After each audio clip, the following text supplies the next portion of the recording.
Hello and welcome to another episode of Success in the Classroom. Joining me today is Miss Janet Larange, Section 504 Liaison. Welcome, Miss Larange.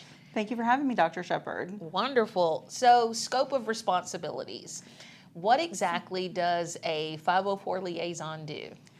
504 liaisons go out and help support the 504 process, usually working with the school counselors or the Section 504 coordinators at the schools, working with parents, working with administration, and even teachers on helping to make sure that the process is implemented with fidelity and making sure that we cross all our T's and dot all our I's when we're looking at that, making sure that we're within federal regulation. Okay, so now I have to ask, because at this point, everybody watching is kind of like, okay, we got all of that, but what exactly is a 504? What is a 504 plan? A 504 plan, basically what 504 does is levels the playing field. It's part of the Rehabilitation Act of 1973, and it allows students who have a disability with a substantial limitation to kind of get on par with the other students who don't have a disability. So just making sure that we're providing what they need to be as successful as any other student. Okay. Now, is it the same as an IEP, an individualized education plan? I think we, as educators, we get that question a lot. We do. That is a question I answer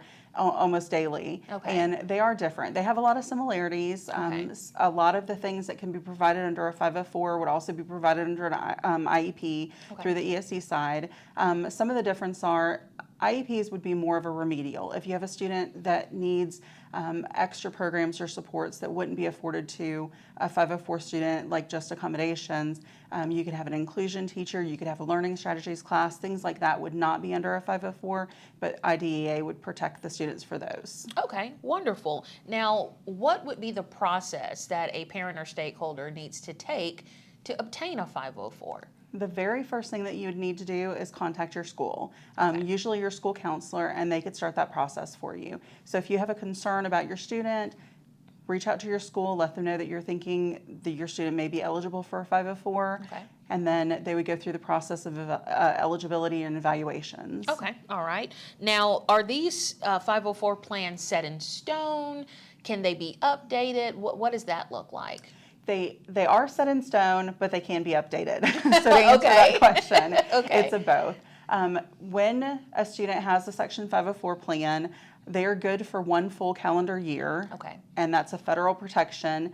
But at any time, if the parent, the student, the school decides that the student needs to have an update, any changes, you can always come back together as a team and make those updates. Okay, so just based on the needs of the student, right? Okay, all right. Now, if parents want additional information about 504 plans, or just want to walk through maybe something that's currently in a 504 plan, where can they go, who do they contact, and how do they do that? The best place to contact is the school. Contact the school counselor or the student's teacher and go through the process that way. You can always reach out to me, and I'm in the school website under Student Services, Jan Larange or Janet Larange. And so reaching out to your school is your best place. You can get a copy of the 504. They're provided at every meeting, but sometimes as parents, we lose things. So it's always good to have that contact person to go back to.